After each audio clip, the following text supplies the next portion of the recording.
Hello, and welcome to episode 184 of Sega Therapy, a show about the latest news and rumors and a celebration of all things Sega, the company that's really pushing gaming forward in 2026, unlike some other companies we won't mention. With me today is Sean. Did you know there's a fourth Sonic movie coming? I just discovered that this week. Absolutely, I Yeah, did. I did. And Harrison. I did know that. I did know that. I Didn't Jim was Carrey say he was retiring like after the second one? But whatever. He's in the trailer, so he's just gonna keep being Robotnik till he's 90. well. Or there's that conspiracy theory that he's a clone now. There's a lot of money in the Sega franchises. I mean, Yeah. there's a reason why we're doing this podcast is because all of the money and all the big news and all the exciting things are not with that other company we were talking about. It's with this company, and that is Sega. This is where all the exciting things are happening. So I'm very happy that I know it was a long time coming. We talked about it a lot, but deep down, we all know that this is what our passion is Sega games. So I look forward to starting this journey with you guys. How about this? I have a news item for you guys. Hope you guys are doing well this week. And the news item that I want to bring up is that there's been quite a few Sega releases this year. And a lot Yeah. of them, unsurprisingly, because it's Sega, have gotten good critic scores. It's doing good Oh yeah. on Metacritic. But the sales have not been translating to that for some odd reason. So good scores, not the best sales. So while I can be kind of critical about Sega, like maybe it's their messaging or their marketing or whatever it might be, um, what do you think it is? Kevin, what does Sega need to do to make sure people are playing their games?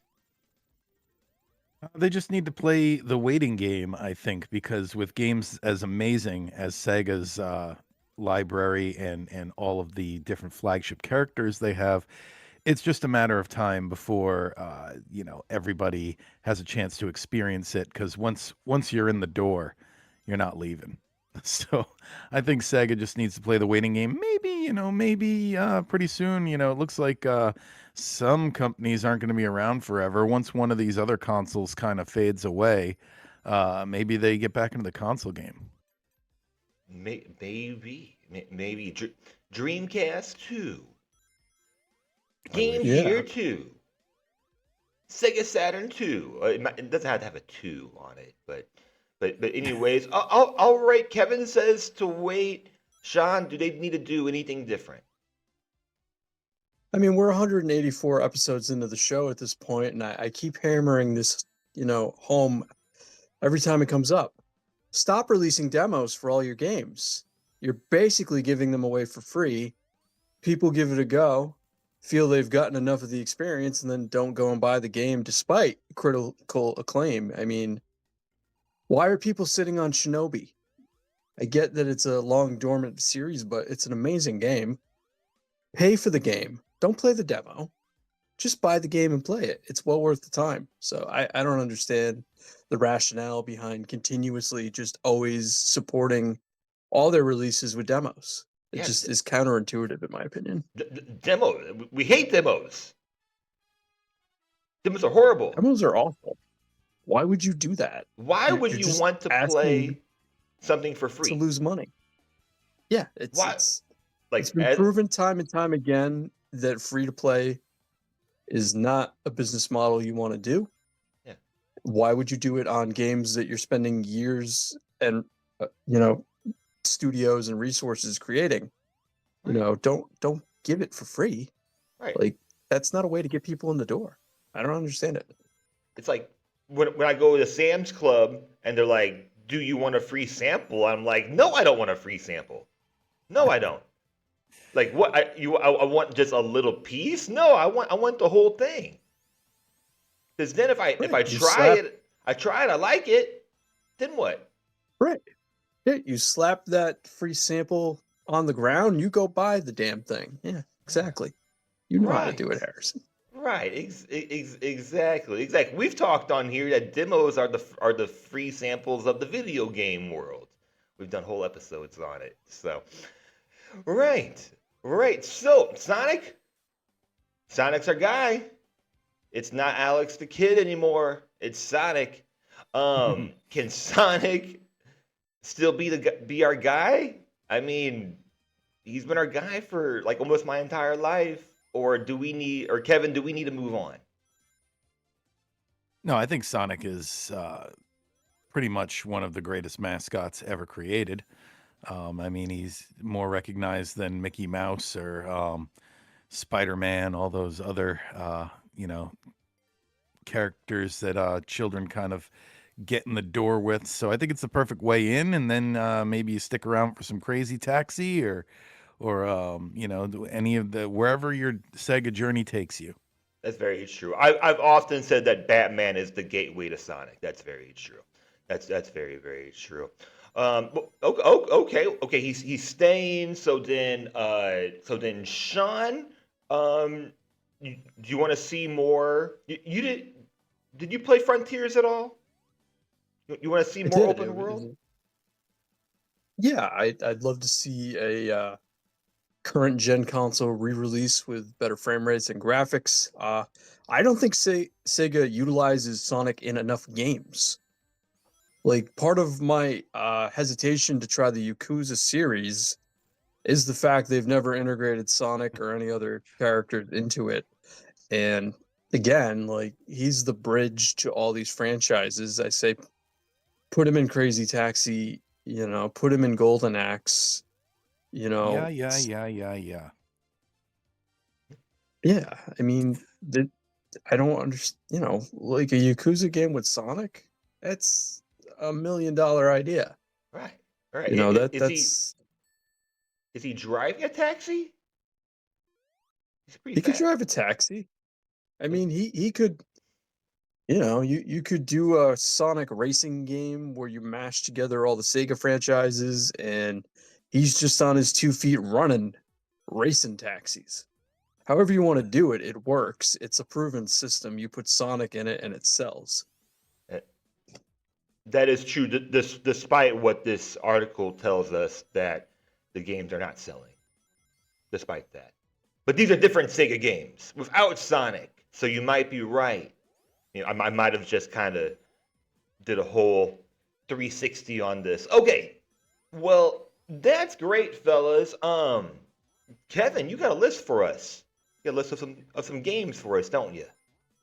Yeah, I put together a top 5 list of the top 5 Game Gear games, and I figured we could go through that because, Game Gear, everybody, we all had it. Amazing piece of technology. Number 5 on the list is Tails Adventure. So nice to see Tails get the spotlight for a change. Was I think pretty well selling on the system. It's believe it or not, plays like a Castlevania type game. It's got like the exploration, where you unlock things to get different parts of the map open. Pretty cool game. Number 4 is Sullivan Tale. Now, this was a Japanese only release, but it's a really good turn-based JRPG. And if you're playing on an emulator, you can find an English translation. So definitely recommend Sullivan Tale to show you how much game the Game Gear could handle, really, because it's a pretty big RPG for the hardware. Really shows off the capabilities of the system. And then Sonic the Hedgehog Triple Trouble. Got to have Sonic in your top 5. And it's the best Sonic game on the Game Gear. So obviously I'm going with that one. And then number 2, Streets of Rage 2. Because Streets of Rage is amazing. And taking it on the go is like, as a kid, what could be better? You take Streets of Rage with you to your dentist appointment. Amazing. I And then always the number. found that one of the things that was nice about bringing the Game Gear other places is most of my relatives usually had spare batteries, like 12 packs. So I was able to kind of keep it rolling through the weekend. I always appreciated that about it. I can't remember if I talked on here, if it was on or off mic, but I used to have the AC adapter for all my systems because my mom was just like, I'm not buying batteries repeatedly. So I had the thing where I could plug it into the wall, and I never even had to worry about battery life.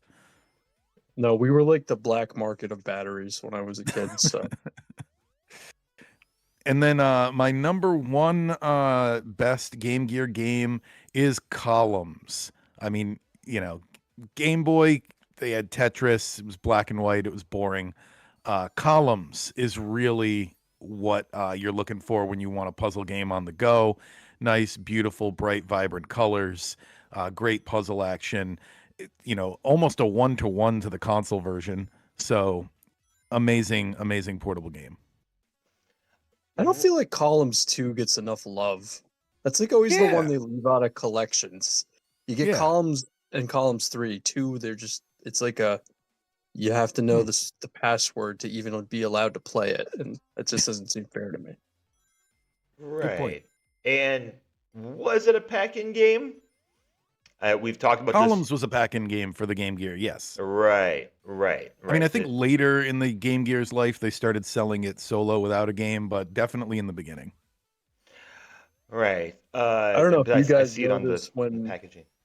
we got a Game Gear, my dad had gotten it at the flea market, so he had his choice of pack-in game, and he went with Bram Stoker's Dracula, which you wouldn't think would be like the game you'd want to start with, but Hmm. I mean, Keanu Reeves, kind of Castlevanian and a little, and so that was our pack-in game.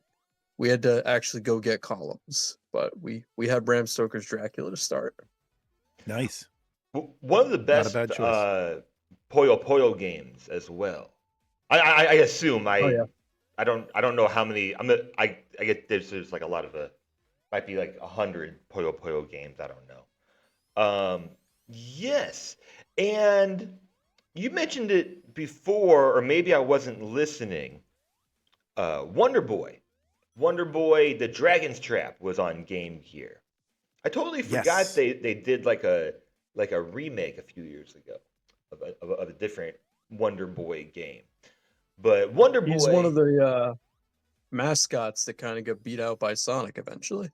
Yeah. exactly, exactly. This original one came out in 1986, I believe. Yes, for arcade, and right after Sonic. I mean, they did make other games because they made a game came out in 2018 for uh, PS4, Xbox One, Stadia. Oh, it did come out on that Nintendo Stadia. Switch. But anyways, yeah, yeah. But Nintendo Switch has a lot of Sega games on it, so that's cool. That's cool. Good for them. Um, They Wonder needed to Boy. bump up their sales. But speaking of which, Wonder Boy does remind me of that certain. Uh, is it Link?